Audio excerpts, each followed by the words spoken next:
Ya, rata-rata rakyat di luar sana sedikit sebanyak faham tentang konsep fasiliti ini. Tapi bila kita sebut cagaran dia mungkin kurang tepat kerana Timbalan Menteri Kewangan 1 Datuk Seri Ahmad Mazlan telah mengeluarkan kenyataan bahawa fasiliti ini bukan cagaran tapi lebih kepada akaun sokongan. Apa beza dia dan apa efeknya buat anda, para penonton dan para ahli KWSP? Kita bersama-sama dengan Encik Nur Hisham Hussein, Ketua Pegawai Strategi Kumpulan Wang Simpanan Pekerja. Assalamualaikum. Waalaikumsalam warahmatullahi. Nampak lemah-lemah je puasa-puasa ni. Ya, betul. Tapi semangat tetap ada, alhamdulillah. Ya, InsyaAllah. Jadi di sini seperti Timbalan Menteri Kewangan 1 mengatakan, dia bukan cagaran tapi lebih kepada akaun sokongan. Yep. Apa bezanya dia? Okey, kalau cagaran biasa, ya. Mana-mana aset yang kita jagarkan kepada bank, bila kita tak terbayar pembiayaan apa-apa, dia boleh tuntut. Dia boleh ambil, dia boleh jual ke nak apa-apalah. Tapi bank tu boleh ambil. Yang lain dengan fasiliti ini ialah bank tak boleh tuntut. Ini bukan dicagarkan kepada bank. Ya? Jadi kalau kata seorang ahli tidak mampu membayar bulanan kepada bank atas pinjamannya, bank tidak boleh meminta daripada KWSP. Tak boleh. Wow, okey. Jadi apa kesannya kepada kita peminjam? Dia keistimewaan fasiliti ini ialah kita tak cagarkan simpanan ahli, kita bagi sokongan kepada bank, kita bagi comfort kepada bank, duit ada. Ya. Jadi kalau ada isu yang tak terbayar, dia akan melalui proses yang biasalah antara bank dengan ahli. Tapi bank pun faham dalam kalau tak umpamanya lah, kalau ambil umur 40, you tak terbayar bila umur 45, bank tahu bila you sampai umur 50, duit itu akan ada. So dia tak adalah tekan sangat. Tak tertekan sangatlah.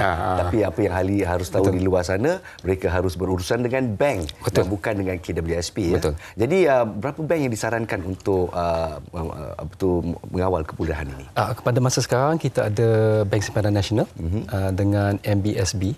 MBSB ya.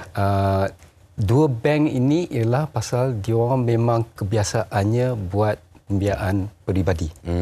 Tapi dalam fasa kedua, insya-Allah kita akan buka kepada bank-bank lain. Kita memang tengah perbincangan pada masa sekarang. Saya tak boleh cakap siapa lagi dulu pasal belum settle lagi ya. Tapi insya-Allah ada lagi bank yang akan memberikan produk macam ni dan menawarkan kemudahan ini ya. Betul. Okey, kalau kita lihat kepada datanya, setakat 50,000 ahli yang telah memohon untuk fasiliti ini. Maknanya sambutan dia hangat jugalah. Boleh tahanlah. Hanya lebih daripada separuh saja yang layak. Jadi apa kriteria kelayakan ini?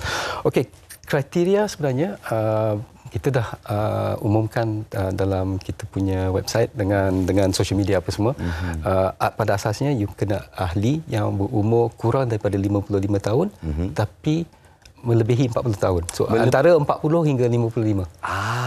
Okey. Jadi yang banyak yang minta tapi tak layak, tak lulus. Tak boleh cakap tak lulus pasal dia masih dalam proses ya.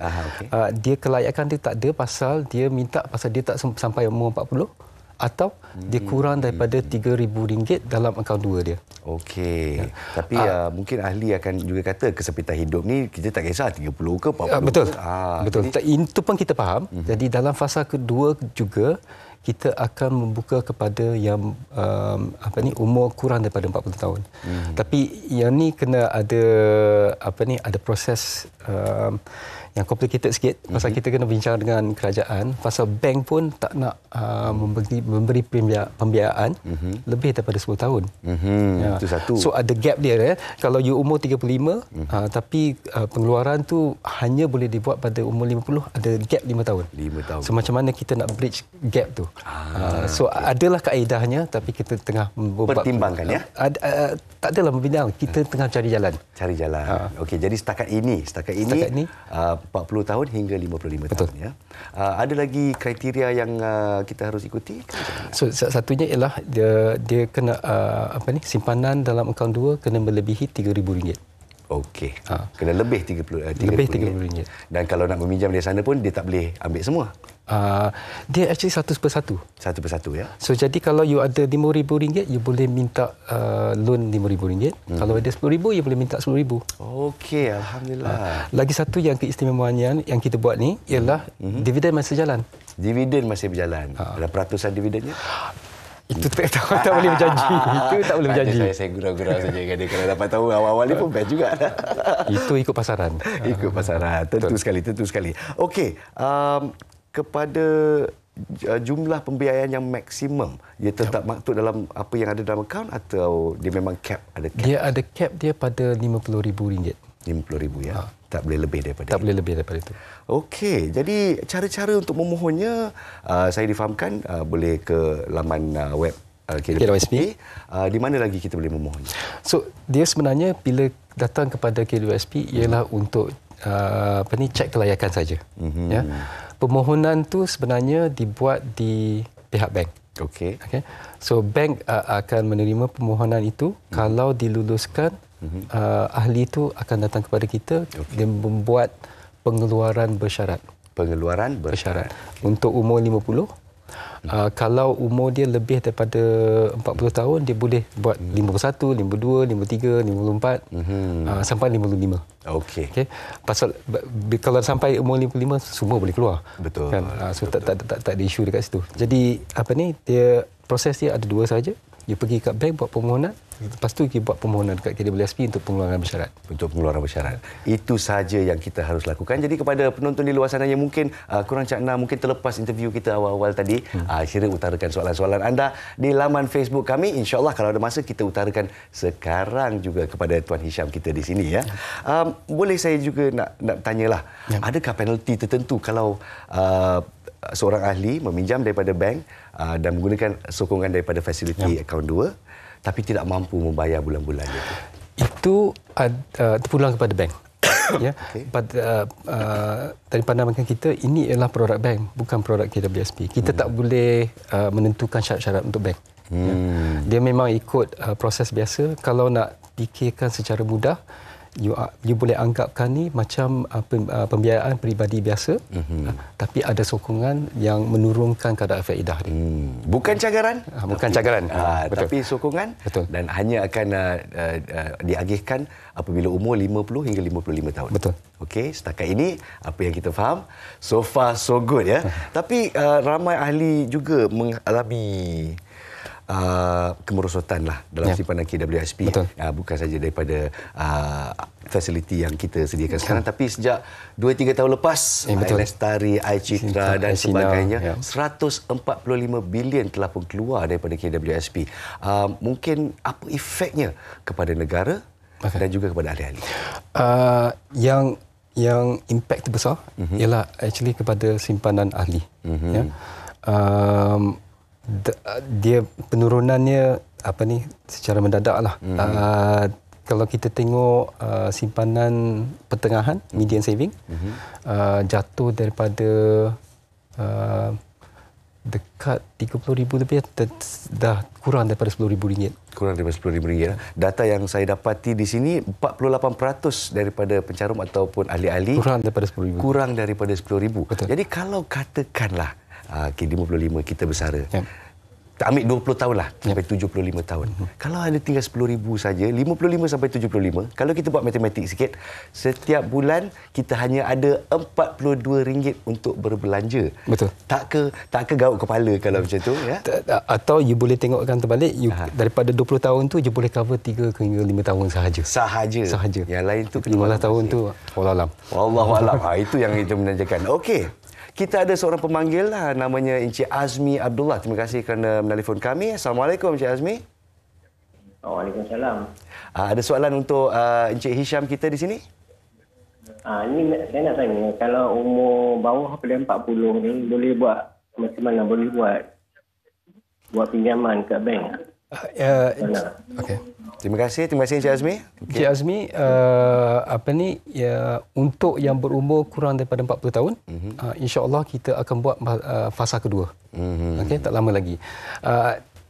Tak payah kita cepat-cepat nak mengambil atau mohon pada fasiliti ini pasal dia punya tempoh untuk memohon tu setahun. Setahun, ya. Jadi jangan takut, ada masa kita akan cuba cari jalan untuk membuka kepada semua. Jadi mungkin kepada penonton-penonton seperti Encik Azmi tadi, apakah kriteria untuk melayakkan diri kalau 40 ke, bawah 40 ke, adakah syarat-syarat tertentu seperti kalau kita nak beli rumah, mungkin boleh lah. Kalau kita nak kahwin baru, susah juga tu kan. Betul. Jadi apa kriteria ni? Dia sebenarnya fasiliti ni ditujukan kepada ahli-ahli kita yang ada masalah aliran tunai yang jangka pendek. Jangka pendek, short term. Short term. So kalau ada hutang-hutang yang tertunggak, ada isu dengan kos sara hidup, asalkan ada sumber untuk membayar balik, saya sarankan boleh ambil. Boleh ambil. Kalau tak confident, boleh bayar, janganlah. Jangan Jangan. Kalau tak confident untuk membayar semula, jangan ambil ya. Jangan ambil. Itu yang kita sarankan di MHI juga di sini. Jangan berhutang lebih. Jangan berhutang dengan lebih ya. Tapi kalau ingin berhutang dengan syarat tertentu seperti untuk perubatan boleh. Perumahan. Tapi yang tu akaun dua, pengeluaran akaun dua yang biasa. So perubatan boleh, pendidikan boleh, membeli rumah boleh, mengurangkan pembayaran untuk perumahan boleh, pendidikan keluar untuk menunaikan haji boleh. Boleh ya. Boleh. Okey, ada limit tak? 3,000, 5,000? Ini tak ada limit. Dia apa-apa yang ada dalam akaun dua boleh keluar. Okey. Jadi apa-apa yang ada dalam akaun dua, tapi kalau boleh janganlah kita kosongkan semuanya untuk simpanan hari tua anda juga ya. Mungkin kata-kata akhir kepada penonton kita, Encik Syam. Yang saya cakap tadi, ini adalah fasiliti yang istimewa sikit. Yang keistimewaannya ialah kadar faedah dia lebih rendah daripada pembiayaan peribadi yang biasa. Tapi kita kena gunakan dengan berhemat, kena